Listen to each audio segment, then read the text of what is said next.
Some very interesting and very big news came out recently. Charlie Kirk was apparently a virgin. Some knew this, some didn't. I didn't know that before he married Erika Kirk. Let's look at it. Let me frame this for you really quick. So Elizabeth Lane is interviewing Candace Owens, and a lot of people supposedly say that Candace looks like she might be pregnant. I don't know. I don't have the superpower to be able to tell by looking at someone if she's pregnant or not, but that's kind of the rumors going around on X and whatever else. I'm sure if she is, eventually she'll let people know. But to frame this, Candace basically comes out and says that Charlie was a virgin and that he was having girl problems, which is pretty typical of people who have not had past relationships or intimacy with women, right? They get nervous, they're shy, they have kind of like that weirdness about them. But this is where I heard it first was on Jesse on Fire. So let's see what he has to say about it. And make sure you follow Jesse as well. So in this clip right here that you are looking at, Candace is about to reveal a detail about the Charlie and Erika Kirk origin story that no one has ever heard before. That could, honestly, I don't think that a single piece of information could be more impactful on my understanding of what was really going on there when they first got together. And I've been very hesitant to throw the predatory label in that direction because I don't know. What do I know? What he's thinking through there, he's not specifically saying this, but the idea that you have an older woman who's experienced, obviously she's been in television. She has dated, sports stars and athletes and that kind of stuff. So clearly there's a pretty good chance that she's not a virgin. And there's a chance that she spent a decent amount of time with men. So what he's trying to say or insinuate without actually saying it is basically that maybe she was using intimacy, or maybe the intimacy itself could influence Charlie in certain ways because he was more prone to being manipulated because he was a virgin. He had not had the pleasure of sexual intercourse and things like that with a woman yet. When you have sex with someone, when you're intimate like that, you have dopamine and different chemicals and stuff that bond you to that person. And that's something that Jesse brings up as well. But it's very important to know that because that means that Charlie's bond to her would have been stronger than if he had not been a virgin. I don't know if that means anything in the long run about things that went down and things that happened allegedly, but it's a very interesting point. All I know is what I look at. And I've been one of these people who has very consistently shown video footage of them prior to September 10th and been like, dude, this looks very genuine to me. And I've been trying to defend her afterwards. Anyway, but this little tidbit right here is a big, shocking development. And it has to do with Charlie's history with other girls and her corresponding history with men. And I think it explains why she was lying about her dating history. Bottom line, okay? Like I couldn't understand why she would have said, oh, and I never dated anyone else, when I was in New York. I'm like, this is going to be the easiest thing for people to figure out ever. Why would you think that you could just delete your history? And now I think it is highly probable that the reason that she had told that lie is because she's been telling that lie to Charlie, his family, and everybody around him. Now, Jesse's not the only one saying this or thinking this. This is something that's probably been, kind of in the X sphere and stuff like that for a while. Was she manipulating Charlie in some kind of way? And was she manipulating the system to get in? Like there's allegations that she pretended like she was more Christian than she was, or she had less partners or no partners in the past, and saying things like, you should remain pure. Remember, there was that one Charlie Kirk show podcast where Charlie says something, and then she says, yeah, make sure you get tested every 6 months. And Charlie's like, what? Remain abstinent. And she's like, oh, yeah. Now, this is the clip that kind of put things in perspective for me initially. When I heard her with this response and how he corrects her, shows you how mismatched they are. Because when you marry someone, typically you want someone that's equally yoked spiritually.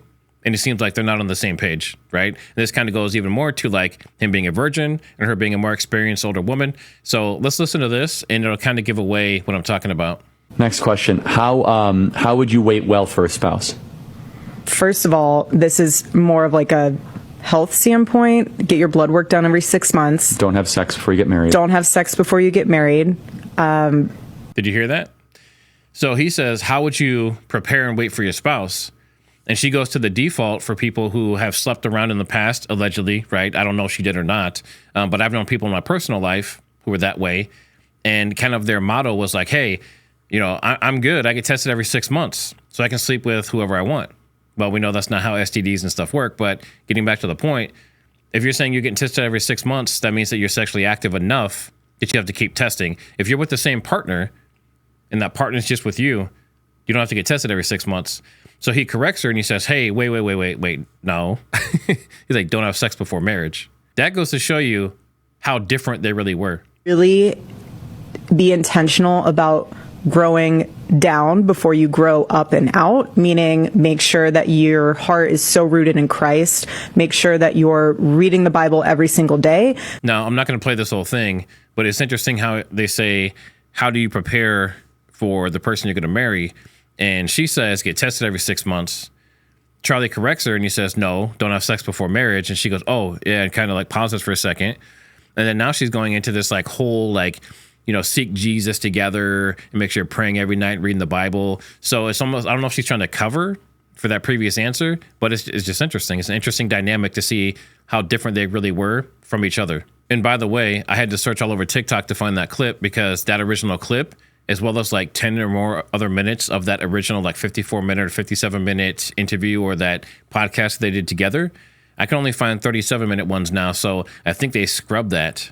Now, this is the actual clip where Candace is telling this story about Charlie. Out of respect for their marriage, I won't get into too much detail about the time before he met her. It's not offensive to the marriage. It's like obviously people like try to date before, and he was trying to date this girl that he was totally obsessed with. And this girl that he was chasing, it's kind of one of the worst kept secrets. It was like me and Don Jr. were trying to help him navigate this. And, because I was always with Charlie, basically every time this other girl would text him, like I was texting her back. Like I basically had to become a lesbian for a year. Wow. As he just goes, like, what should I say back? I'm like, at some point you're gonna have to text her yourself. Like everything you'd screenshot, what should I say, blah, blah, blah. And like kind of, he always believed if I work hard enough, I can like get this girl. That was his mentality.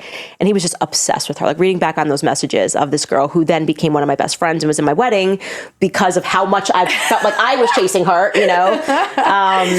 because I liked her a lot, that the girl that he was chasing, and I knew that she was going to let him down because it was very obvious that she wasn't into him. Yeah. And because he was kind of young in those ways, and she was younger than him, but younger girls, older guys, sort of a thing. And Charlie, I basically kind of forced him, and I was like, you need to go sit down with her and you need to ask her. Like it's been a long time. I've been messaging this girl a lot, and I think you need to just sit down and say, is this something or it's not? And I knew she was going to let him down, and she did.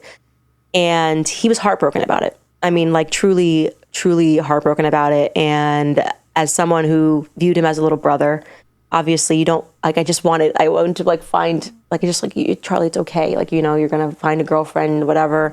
And so when Erika, then Tyler Boyer sets up this, like, I have this person for you to meet. And he comes and he's like, oh, well, she's a bit older. And initially he was like, I'm just going to use her to try to like get so-and-so jealous or whatever. So it's very interesting. I know Jesse has a good take on this too, so make sure you go check out his video. But just put all the pieces together. So you have Charlie going after this girl, young in those ways, as they put it, basically meaning virgin. Doesn't really date that much, isn't good with the ladies type of thing. And then he gets heartbroken. And then Tyler Boyer sets him up with Erika Kirk. And then Erika Kirk, being very experienced and worldly, comes in and she plays this kind of like innocent role, saying that I don't think you should really drink. I don't think that you should sleep around. You should remain pure for your husband. Always seek God. Always read the Bible. And he's like, this is exactly what I'm looking for. She's equally yoked, right? This is the kind of woman. This is my dream woman. And then, of course, then they get married and then he gets locked in. Well, what locks him in? You guessed it. He was blinded by the light. The pink snapper, the whispering taco, the forbidden Arby's, the Coochie Coliseum, the snack hatch, the peach portal, the bikini biscuit. And that is what everyone thinks happened.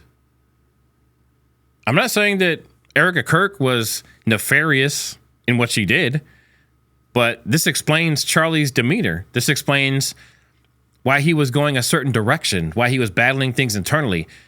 This explains the dynamics between them. This explains why when you watch them together, they would contradict each other, and then she would adjust quickly and then come back.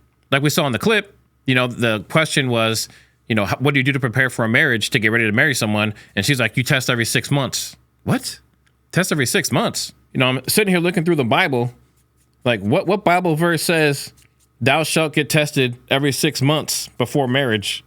And then Charlie comes back and he's like, no, abstinence is what the Bible says before you get married. And that's what he did. So we have a huge dynamic shift. This is a situation where they were not equally yoked. So Charlie was on a path.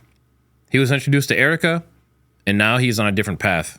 This is very interesting information, and I have not seen the full interview with Elizabeth Lane yet, but I'm sure there'll be some other stuff that comes out as well, just about Candace in general, not necessarily just about Charlie Kirk, but make sure you guys go check that out. Make sure you guys go check out Jesse on Fire. And as always, don't forget to like, subscribe, and share this around. There are ways to help support the channel down in the description, and I'll see you on the next one.